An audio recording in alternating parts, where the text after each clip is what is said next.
All right, everyone. Welcome to those joining in right now. In just a couple minutes, we're going to be starting our demonstration on blacksmithing, but I just wanted to show you guys a little bit where we're at today. So today, we're coming to you live from the Petaluma Adobe State Historic Park. And it is located in the town of Petaluma in California here. So if you don't know where Petaluma is, we are about 45 minutes north of San Francisco in Sonoma County. So I'll be explaining in a little bit more about this great historic site to you as we're watching. There's Doug over there, our demonstration on blacksmithing.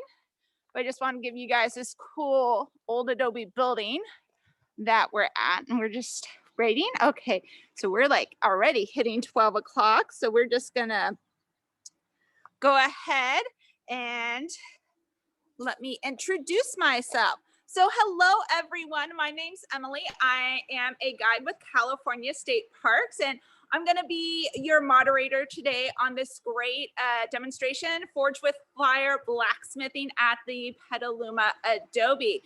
And for those of you who are just joining us, yes, I'm coming to you live from the Petaluma Adobe State Historic Park today. We're just about 45 minutes north of San Francisco, for those of you who don't know where that is. And today we are going to be working with one of our own blacksmiths who are at the park. Well, that's not really his title, but we have Doug Johnson doing blacksmithing for us today. Now, Doug is a 20-year employee here at State Parks. He actually started as a park maintenance aide down in Santa Cruz doing trail crews, and then he worked his way up. He's worked at 7 different parks. If you've been to Columbia State Historic Park before, you probably have seen some of Doug's work because he was a restoration specialist there. So restoration specialists, they're the ones that are going to make sure that all those buildings look authentic to the time period, any maintenance that needs to be done on them. He's done that work before. And in Sonoma here, we were really lucky to get him up here. He's now our parks maintenance chief up here, but he still does that restoration specialist while running a whole maintenance crew. And something that he added into his repertoire is blacksmithing. So let me introduce you guys to Doug Johnson. Hi, Doug. How are you? How are you today? I am doing fantastic. Good. So I'm actually just going to come a little bit over here. So I'm a little bit out of this side. So explain to us, Doug, what you are going to be working on today. What we're going to take a flat piece of steel and make a strap hinge that we would probably use on something like a barn door. Oh, okay. Chisel cut, and then we will punch holes in it for the bolts to go through. And the fasteners you might use would be a lag bolt. An older one would have a square head, and that would be the round hole, and you will punch it out to the side so this fits through, and you can screw it to the wall.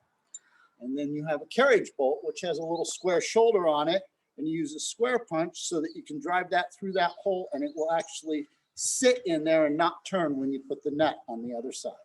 And these are both very old styles of fasteners.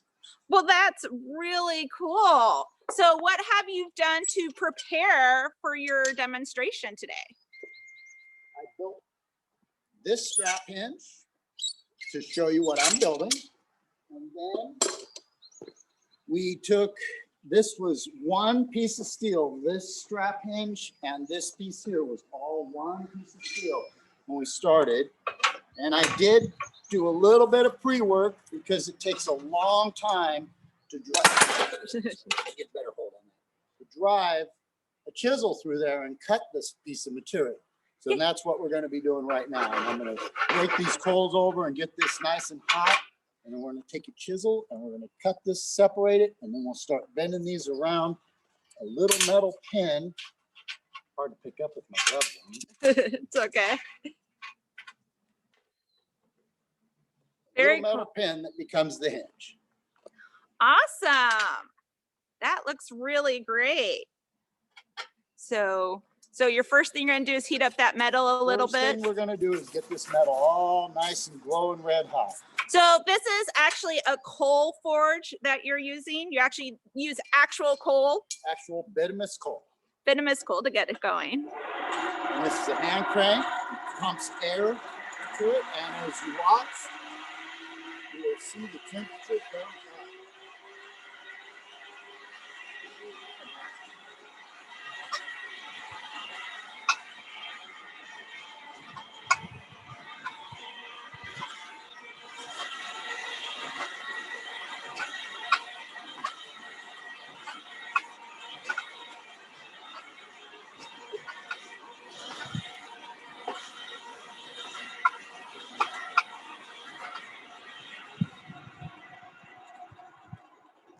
Let that sit for just a minute and absorb that heat.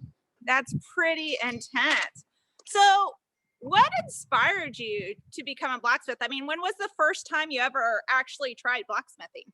I was a young boy in Columbia, and our family friends owned the concession that was the blacksmith shop. So I was lucky enough, as a young boy of 10, to go in and have family friends help us out and show me things in the blacksmith shop. And I actually had a part-time job in the summer stamping names in horseshoes for visitors. That is so lucky. So kids at home, you know, just so you guys know, don't be trying this at home without adult supervision. This is something that you learn. But Doug was really lucky to have someone that he knew that was doing it, to what we would be calling apprenticing, or actually learning from how to do that. So let's move a little closer to see what Doug's doing over here.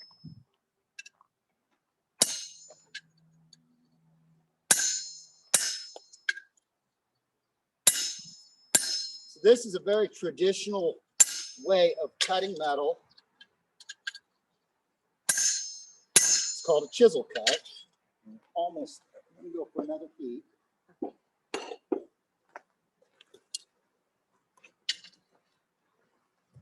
Changes a little bit when you've moved your tools around.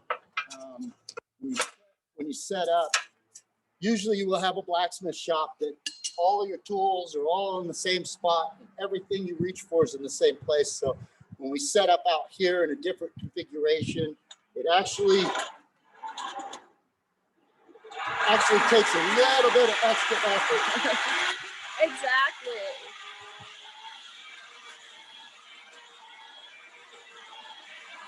Yes, as some of you can see, we are here live at the Petaluma Adobe. Just so you guys all know, the Petaluma Adobe is actually still currently closed. So we are the only people up here today. We normally wouldn't be doing it like right here. We probably do a little bit off to the side or have protections up for visitors, but we're the only two here. Also, one of the reasons we are doing COVID safety, we're 6 feet apart, we're outside. So that's why Doug is okay not to wear masks. Plus, with hot fire, we don't want him to accidentally have any issues. There we go. So we heated that piece of metal up. Now he's gonna just keep driving that chisel through until we get them separate. And you can see, even with my pre-work, how much effort it takes. and there it goes. Separate that part. Wow. And obviously that metal is quite hot, This so metal you is very- you don't want to pick that up with your hands. If you had to guess, how hot would you say I that would metal that is? metal right now is about 1,500 degrees. 1,400 degrees. Oh my goodness. Yes. That's why he has those special gloves on, using those tools, making sure that we're all keeping safe.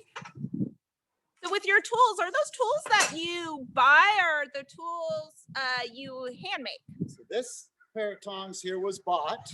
It was manufactured by a company and purchased exactly how it is. But these 2 sets of tongs here, I made. Cool. And I made them with specific jobs in mind. So each of the jaws are shaped a little bit differently, and they all lend themselves to doing a little bit different job for you. If you're working with round material, Can they see inside of that, Jocelyn? I can bring it over so we can So see you it. see Yeah. that, you see that groove that's in there? That groove is so that when you pick up things like this, it will lock into that groove and it still gives you a tight grip on a piece of round material. That is so cool. It makes them more multifunctional. Okay, let's get this hot and get this start to bend. There you go. We're Let's gonna- fire that up. Probably like the most exciting thing is watching that fire go.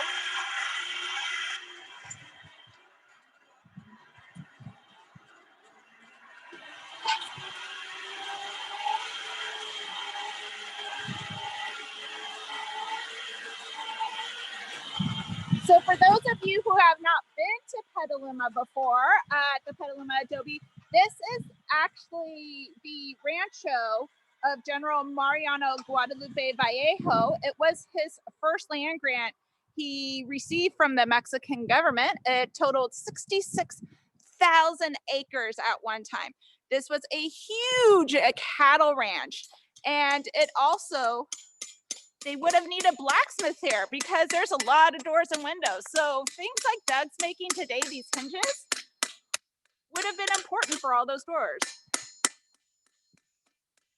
What I'm doing right now is I'm just starting to get us round. And one of the things when you chisel cut is you see all these sharp edges. Uh-huh. So that's one of the parts that you need to do. I think we can see this other pair of tongs holds this a little tight. So one of the things that I will want to do is kind of square those up and tap that back out because it's got to slide. You see, this is called the fuller of the hammer, and it's often used to get into little tighter corners. So you can get in here and hit these areas, whereas the big hammer is harder to get right up against that edge. Dig into the hammer. That makes sense. Ooh, so now we've got it curled up. That's, there you go. Then get that fire going again.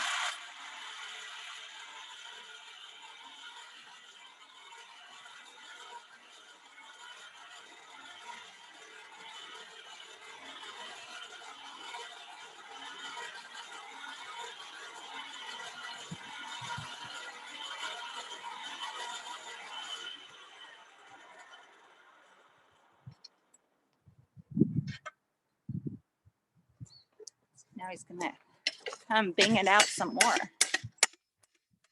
What I'm doing here, by hitting it and lifting up, I'm actually causing the metal to roll. If I were just to hit it in one spot, I'd fold it over and then it would be too small to fit the pin.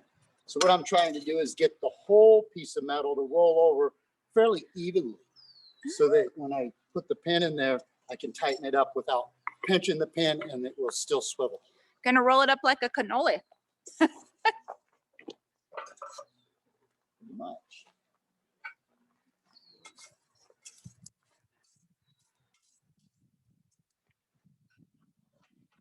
So a lot of this is you gotta heat it up, work it, heat it back again.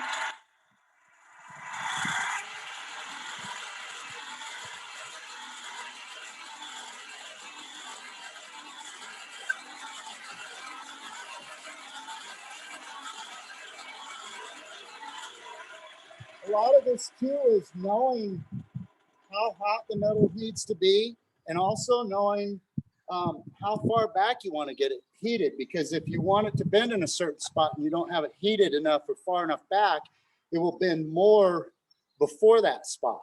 So there's a lot of practice in knowing how much to heat it and where. If you guys want to see this fan he has going, here it is.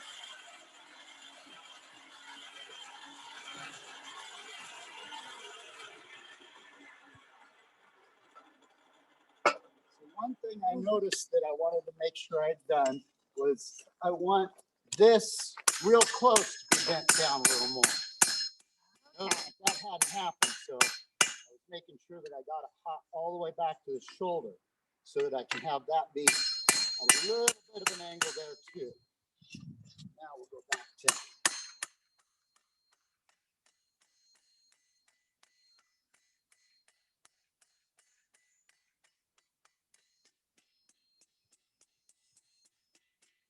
my whole goal is to try and keep this as round as possible as I go. And there's some other methods we could use if I find that it's not quite as round as I need it. Gotcha. This purpose, what we're doing here should work just fine.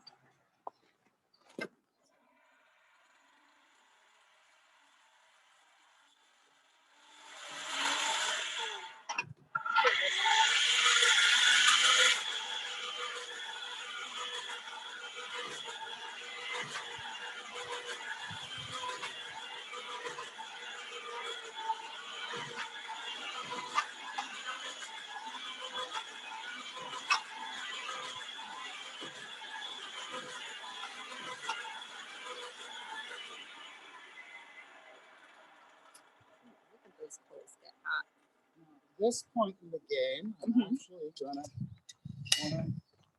pretty close to wanting to get the piece of steel in there because I don't want to make a mistake and get it too tight. So you're sizing it basically.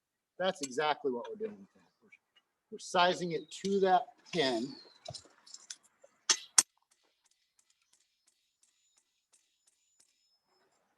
And it bounces around a little bit.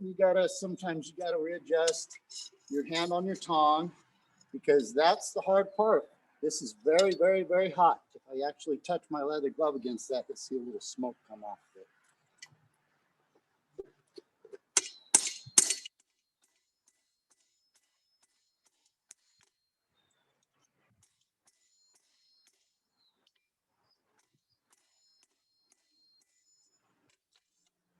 Oh, and it's wrapping right around there. You notice I keep moving the angle of my metal. And so that allows me to, when I see it's egged a little bit, I'm going to come in and I'm going to drive it towards that egg and make it a little more round. And then this pin, you can see how it's already kind of tightening up. That's what you have. The holes in your anvil are for things just like that. To plop it right out. I like that. And it is kind of important to remember which way the blower turns. Because if you go backwards, you draw an air instead of pushing it.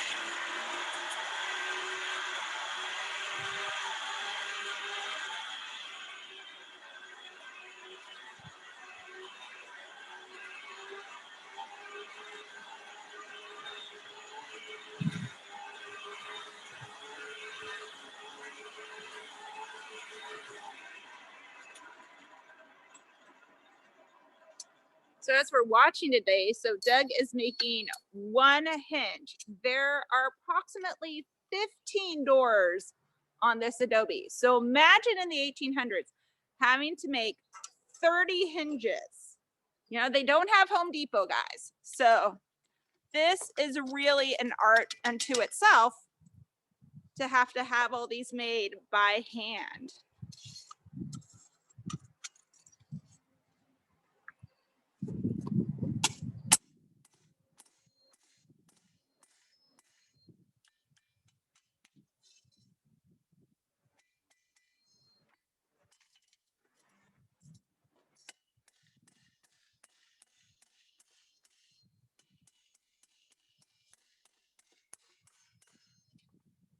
Sometimes if you're not getting the right angle, you can also come in from the back. And a lot of it is just figuring out which direction you need the metal to move.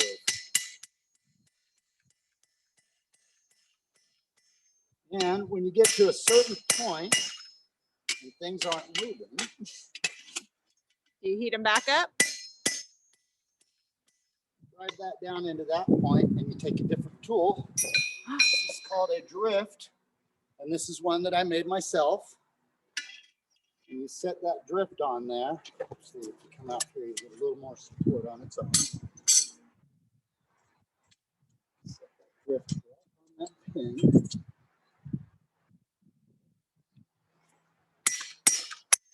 And shoots right back out. All you have to do is get the drift, which isn't nearly as hard as getting this. Now, here's something that's interesting that you may not realize, but see the color? Oh, yeah. So that is actually a temper color. And the various colors are different forms of softening a hardened metal. And so it takes about 400 degrees to get to that color. So just being in there, the time that it was, heated this pen up to that temperature. So that like half is like a bluish silver, and then the other half is a grayish tan silver. So that's the difference. You heat it up and it becomes that bluish silver. And for this, I can actually put it in your water. So we do have a water bucket here to cool things down. I can set it on my stump without burning my stump. Catching my whole process. All right. So I'm going to leave this where it's at. Okay. Because I've got the rod and the pin that can fit through there. And now I'm going to do the exact same thing. But this must be harder because now you have two. Now you have two that you have to work at the same time. So there's a couple of rules of thought, and it depends on how neat and how perfect you need the job to be. And one is you might bend one of these out of the way so that you can square up this inside edge. Okay. That's often the way that you'll do it. And then in a modern shop, you might use a grinder or something, a file. Old blacksmiths could have used a file, just put that in a vise, file that off. But you can do all the work with a hammer and the so that's. There you go. Well, now earlier we were talking and we mentioned how you kind of got inspired as a kid, but as an adult, there's a show which kind of inspired the title for today's demonstration. Yeah, Forged with Fire. So did that have any involvement in you starting up blacksmithing as an adult? Yes, it actually did. I was watching an episode of Forged in Fire, and I saw the guy taking his high carbon knife over to the water bucket. And I said, oh, don't do that. That's bad. And then I heard the judge on Forged in Fire go, don't do that. That's bad. And I thought to myself, I might know something about this. And so I built a forge, and my wife bought me an anvil for Christmas, and I went to blacksmithing, and now I'm a blacksmith. That is great.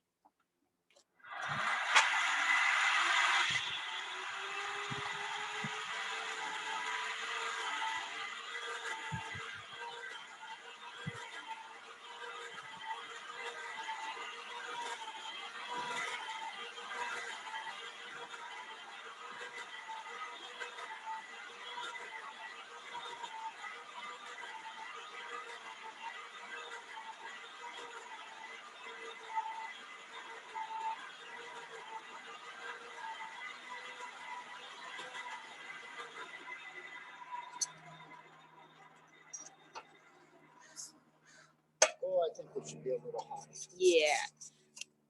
Does it make a difference which way you turn the crank for your Yes, air? it does. If you turn the crank backwards, it draws air through the forge. Backwards is this way. So the fans are going this way, and it's actually pulling air through the forge, which doesn't help to heat your coils. And you have to make sure that you're cranking it in the direction that the fans are going this way, and it's pushing the wind out of the forge. Okay.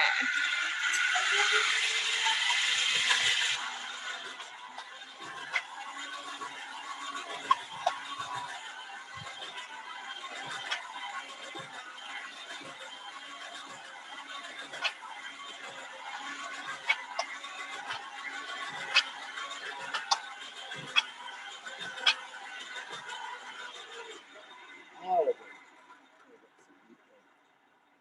Sit for a minute, let it soak the heat in. And today you're working right outside, but there's probably a reason most blacksmiths are inside because they're working with fire and it's hot out. Keep a little bit cooler. Yeah, and there's also another reason. In the bright sunlight, even though that metal's hot, it looks gray. But when you get it into a shadow situation, you can actually see the colors of it much better.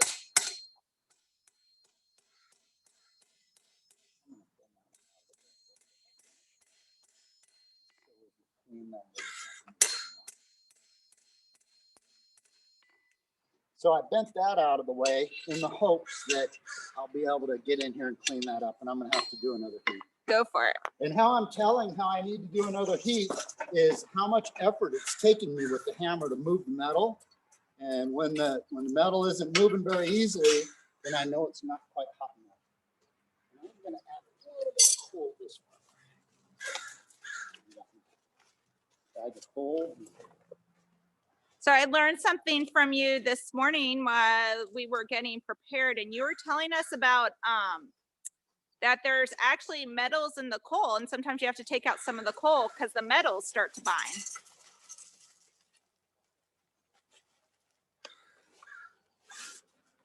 So they're called clinkers, and these are them.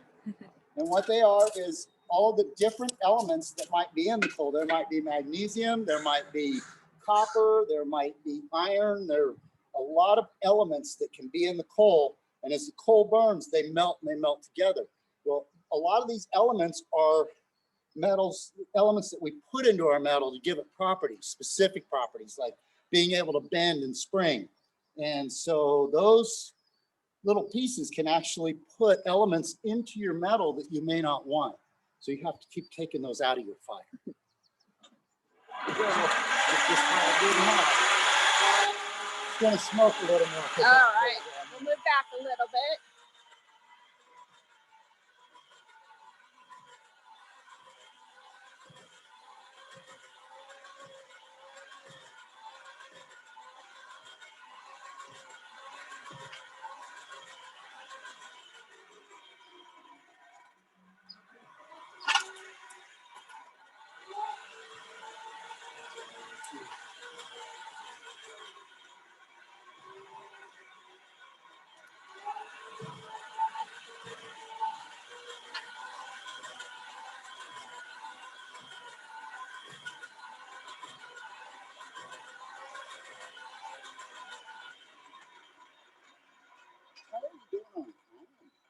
We're fine. Okay, I can actually see I got a little more color to it now.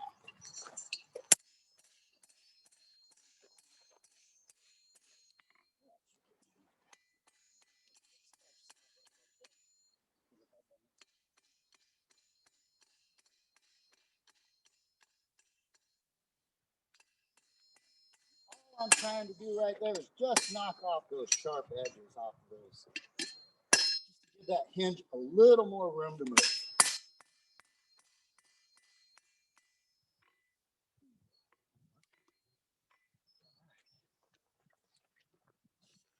Lots of back and forth. So the difference, I guess, between the coal forge and the gas forge is you're constantly working with the fire, keeping the fire going. You got to crank it, you got to heat it, you'd normally, if I were set up in my shop, I'd have a big pile of coal around here and I would just rake more in.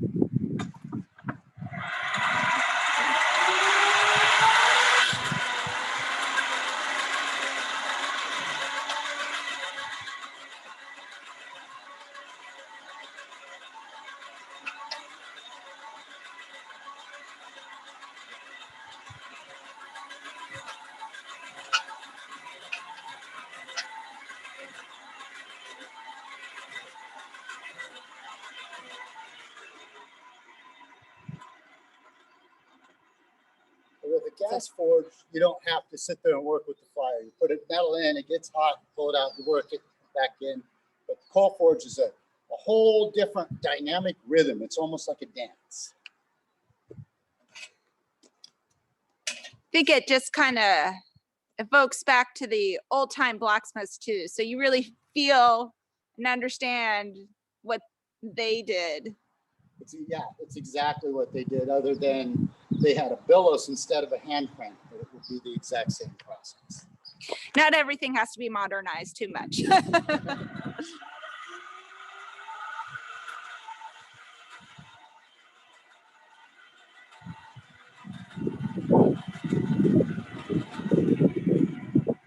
really great thing about this tool being a coal forge is, as you can see, there's no power here. So I'm not dependent on SMUD or PG&E. I can make this tool whether there's a rolling blackout or not. Exactly. You're prepared. You will be a survivalist.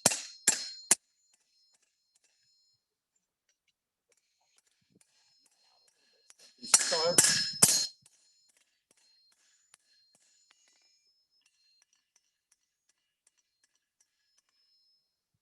So what I did was I flattened that back out so that I can start rolling my edges out near the tip. Okay. Because if I start rolling back here, I won't be able to curl that around. So you got to start out at the edge. And that's one of the things I mentioned earlier about having to know where you're starting from and what to heat first. And when you first start out doing this stuff, you heat it wrong and you try and bend it, it doesn't work. And every time that happens, you learn a little bit and you get a little bit better at it. You just keep going back and forth.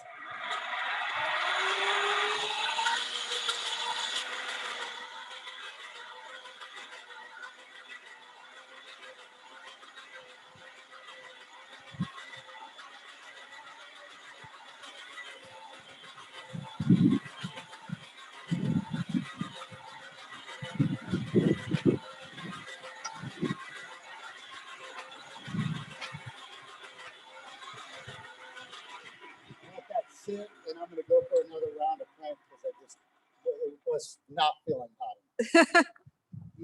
And metal doesn't just get hot quick. A lot of times it takes time for that heat to soak in through the thickness of the metal.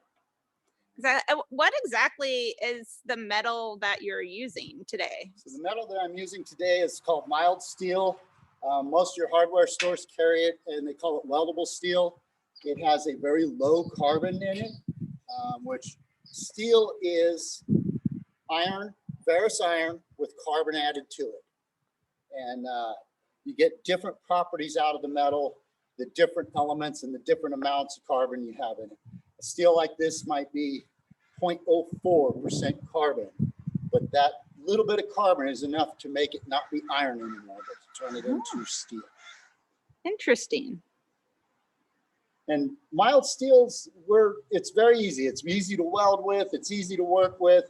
The difference is it doesn't get hard. So over time, it can bend and misshape, but it will do the job for a very long time.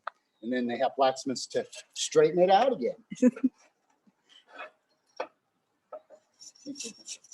So unlike the tools like your shovel and your poke, that's made out of what kind of metal? These are mild steel as well. Oh, okay. Yeah. These are mild. And I made these for this forge just recently.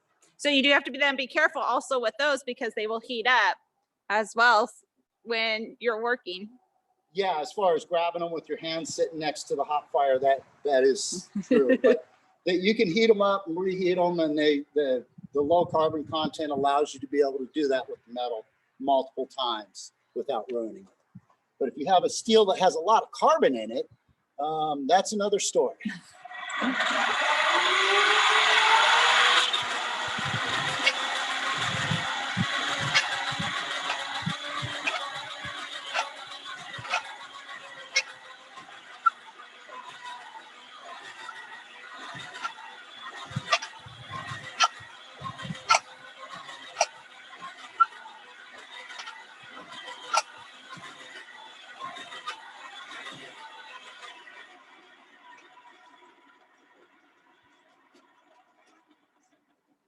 So you're gonna let that.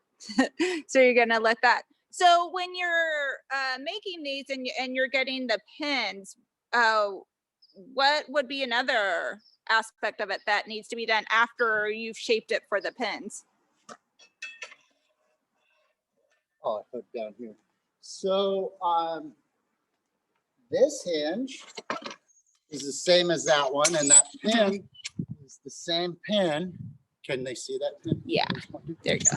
And so you wind up heating this end, and I prefer to use a peen hammer.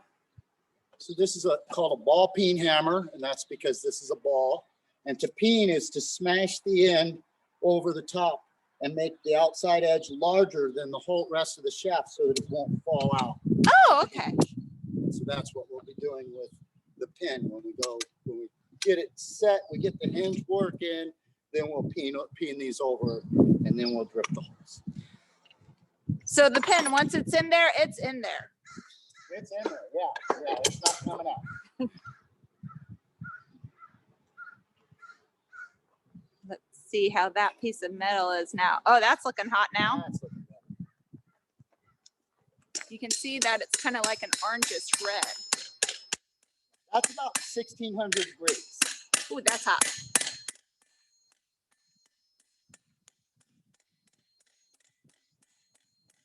I got that one not quite as hot as the other one. You want to work them at both the same time.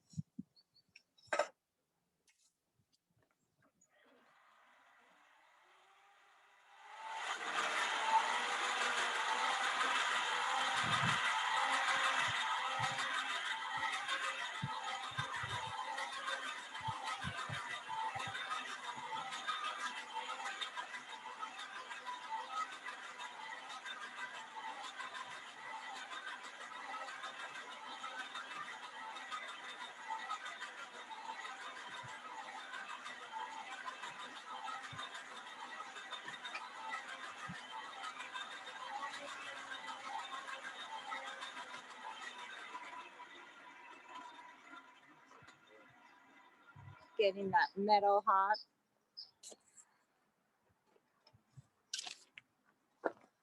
Yeah. Look at that. See, now that side's hot too.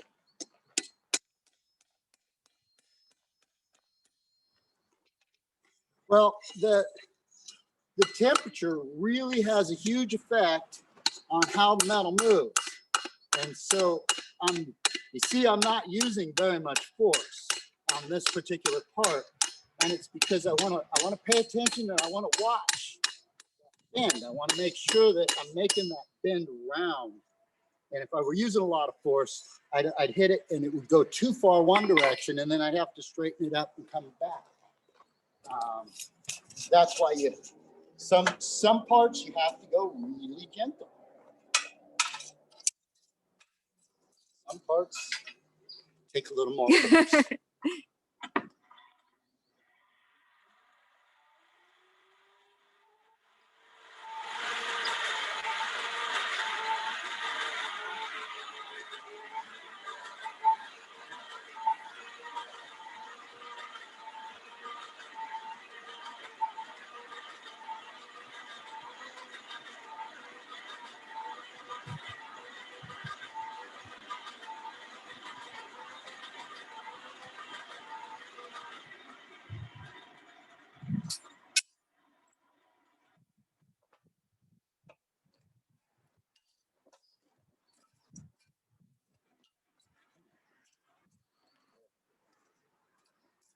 See how that looked like it bent? Yeah. That's because it has other elements in it.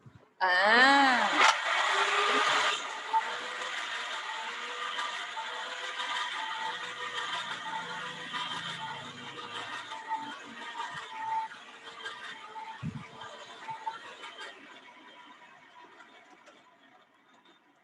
All right. So let's see. Bend this out.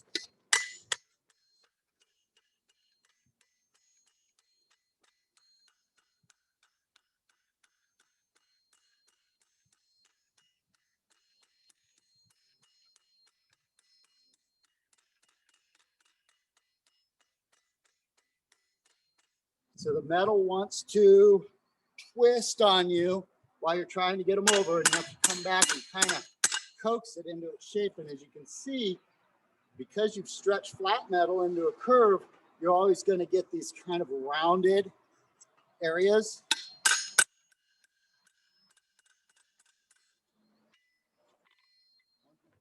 I just want to make sure you have the that space it to fit fits. around the hinge, because if it doesn't, now's a good time to take care of it.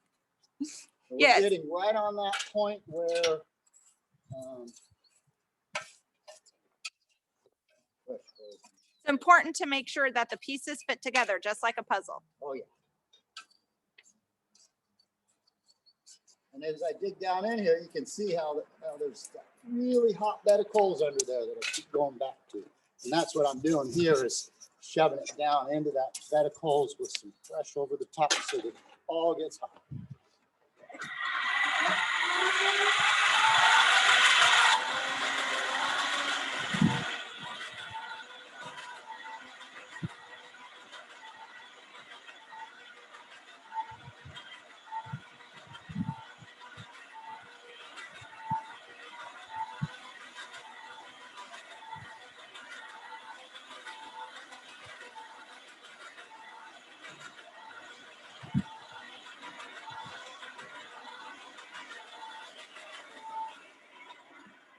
Doug's letting that heat up, just so you guys know, he makes more than just hinges, because obviously he's worked on some of his own tools. And you see those knives on there? He actually made those knives out of Damascus steel. These two are stainless. Okay. And that one is Damascus. So he has been practicing on more than just hinges.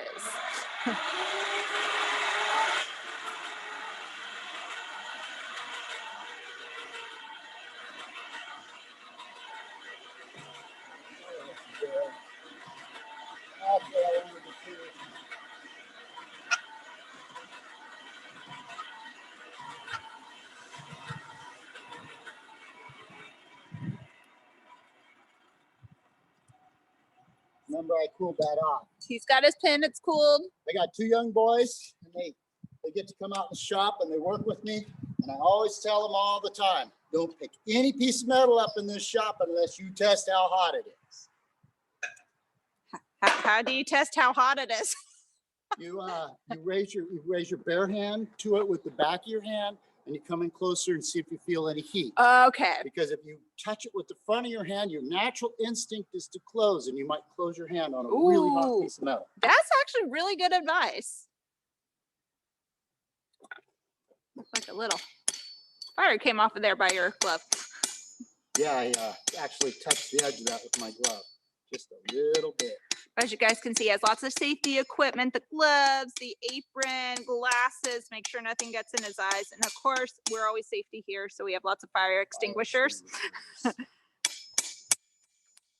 Important things, especially working around old historic buildings. And of course, for the safety of our own people. It's just like turning.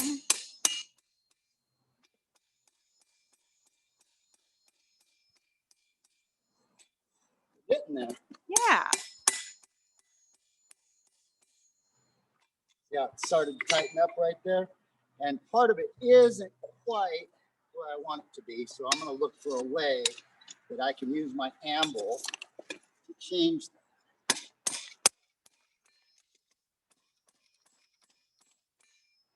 So that's one thing that takes a long time to really learn, is how you can use all the different parts of the anvil to aid in the job that you're doing.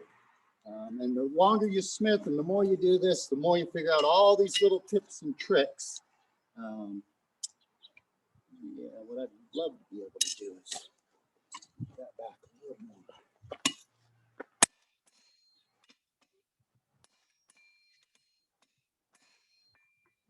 So I got that one pinched a little tight, which probably means that it was a little hotter right there on that crease, so it didn't roll quite as much. Okay. And we'll get ourselves out of that predicament. Actually, I'd like to get that pin out of there. Yeah. Don't melt the pin in with it.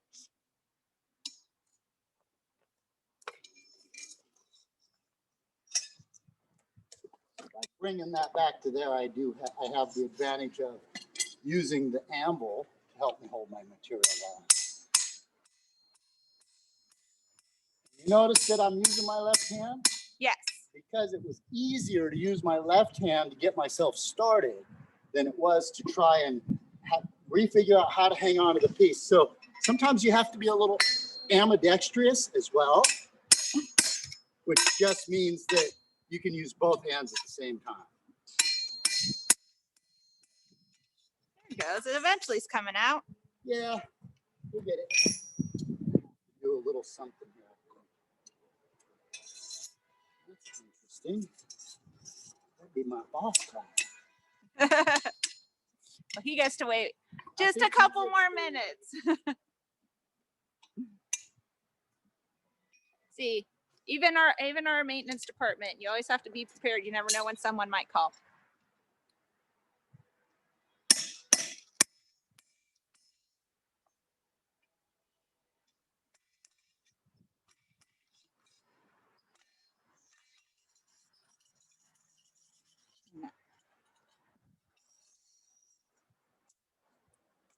Well, we're almost up. We have a couple more minutes.